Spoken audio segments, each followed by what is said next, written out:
वही के कार्यकर्ता है। गोकुल के दूसरे थे और मथुरा के गर्गाचार्य मुनि थे, लेकिन वसुदेव के जो पुत्र हैं वो तो गोकुल में पल रहे हैं। आज मैया गर्गाचार्य मुनि कहाँ पहुंचे हैं? गोकुल में भगवान कन्हैया पालने में लेते हैं। तो एक दिन भगवान जो है वो थोड़ा चलना प्रारंभ किया, घुटनों के बल चलने लगे। और मैया पहले के जमाने में जो डेहरी होती थी बड़ी ऊंची होती थी, क्यों भाभी जी होती थी ना?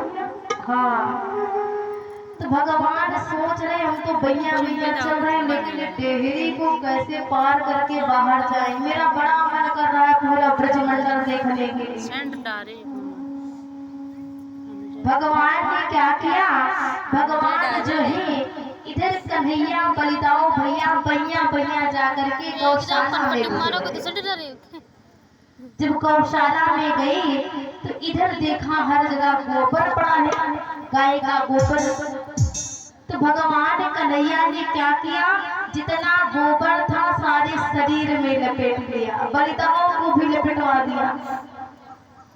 कन्हैया कहने लगे बलिदाओ भैया, जब नजर लगती थी तो मैया यही कार तो करती थी, ऊपर से नजर उतारती थी, गाय मूत्र से नजर उतारती थी, गाय की पूंछ से उतारती थी। तो आज हम खुद लोगों ने ही कर दिया ऐसा कार्य। यशोदा मैया आई, यशोदा मैया ने कहा अरे नन्ना तूने ये क्या किया है? कान पकड़ करके डांट लगाने लगी। कहा कि अगले जन्म का शुक्र है क्या? भगवान कन्हैया मुस्कुराए, कहने लगे बलिदाओ भैया हमें लगता है मैया बड़ी ज्ञानी है, अगले जन्म में मेरा अवतार शुक्र का ही तो हुआ था। इस प्रकार भगवान अपनी बारे में लागू करते हैं, सबका मनोरथ पूर्ण करते हैं। और इधर गर्गाचार्य मुनि जी जब आए हैं तो गर्गाचार्य मुनि ने देखा ऐसा पावन अवसर। नंद बाबा से कहा ऐ नंद बाबा हमें कहीं गुप्त जगह बताओ जहाँ पर नामकरण संस्कार हो जावे। और मैया इधर वसुदेव जी महाराज तो बोले ही थे कि मेरे बच्चों का नामकरण करके आओ। नंद बाबा ने क्या किया? गर्गाचार्य मुनि को ले जाकर के कहाँ पहुंचे हैं? गौशाला के अंदर। गौशाला के अंदर जब पहुंचे हैं मैया तो इधर यशोदा मैया ने कहा कि देखने में तो बड़े सुंदर लगते हैं गुरुदेव जी, लेकिन हर एक गुरु एक जैसा नहीं होता है। तो कहा कि आज पहले इनकी हम परीक्षा लेंगे। यशोदा मैया ने गुरु जी की परीक्षा ली, क्योंकि मैया गुरु भी तो कैसे कैसे चले हैं इसके युग में, भाभी जी चले हैं ना? हाँ, गुरुवर खड़े बाजार में कहे हमसे मंत्र लो, स्वर्ग जाओ चाहे नरक जाओ हमें रुपया पैसा, पैसों से मतलब गुरु को। जैसे एक बार मैया हुआ क्या, एक चेले ने अपने गुरु को अपने घर में बुलाया। ध्यान से सभी लोग सुनना, जैसे आपके गुरु जी आवे तो कैसे क्या करना है। एक चेले ने अपने गुरु जी को अपने घर में बुलाया और जब गुरु जी आए हैं, गुरु जी जो थे बड़े ही सुंदर थे।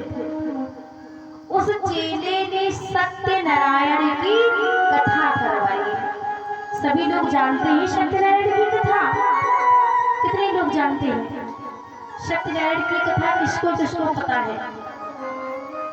यानी यहाँ पर किसी ने सत्यनारायण की कथा ही नहीं सुनी? भाभी जी कथा सुनी हो? हाँ, तो उस चेले ने सत्यनारायण की कथा सुनी और कथा प्रारंभ हुई, कथा समाप्त हुई।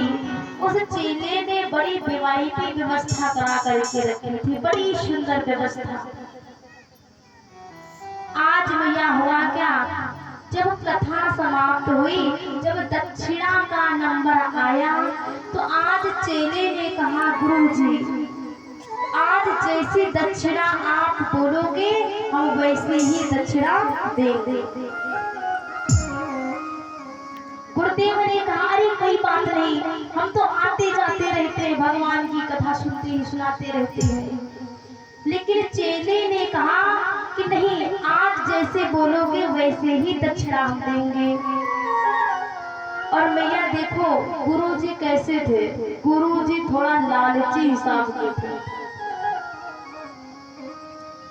आज भक्तों गुरुजी ने क्या कहा कि आज अवसर भी अच्छा है और टाइम भी अच्छा है, चलो कुछ मांग लेते हैं। आज भक्तों चेला ने कहा गुरुदेव आप जो दक्षिणा मांगोगे वही दक्षिणा देंगे। तो मैया चेला जो था एक बाजार से सुंदर भैंस लेकर के आया था। अब वो भैंस दरवाजे बंधी हुई थी। गुरुदेव की नजर उस भैंस पर पड़ी। तो मैया इधर गुरुदेव जी स्पष्ट में नहीं बता रही कि हमें क्या चाहिए। चेले ने कहा जो आज मांगोगे वही चीज देंगे। गुरुदेव ने कहा अच्छा अवसर है और सुंदर समय भी है, चलो हम कुछ मांगते हैं। गुरुजी ने चेले से कहा काली काली चलने वाली, यानी स्पष्ट नहीं बता रहे कि हमें भैंस चाहिए, कहा काली काली चलने वाली। तो आज भैया गुरुदेव समझ न पाए। इधर चेले ने कहा गुरुदेव क्या मांग रहे हो आप? अब गुरुदेव सच में बता नहीं रहे, लेकिन चेले की पत्नी बड़ी होशियार थी। चेले की पत्नी गांव में गई, एक व्यक्ति खेल दिखाने आया था, उसकी पिटरिया मांग लाई। उसमें क्या था भैया, नागिन बैठी थी। गुरुदेव को दिया, लो गुरुदेव जी काली काली चलने वाली, बढ़िया चलती है। अब गुरुदेव ने कहा ये नहीं चाहिए, ये थोड़ी नहीं, आप लोग समझने की कोशिश करो। तो चेले ने कहा गुरुदेव स्पष्ट में बताइए ना आप। तो कहा काली काली चार पैर वाली चलने वाली। अब उसके बाद फिर ना समझ पाया चेला, लेकिन पत्नी बड़ी चतुर, वो गांव में गई, दौड़ करके गुजवा पकड़ लाई। वो काला काला था, चलने वाला था। आज भक्तों गुरुदेव बड़े परेशान। गुरुदेव ने कहा अरे तुम लोग समझने की कोशिश करो, ये क्या लेकर आए गुजवा, ये हमें चाहिए।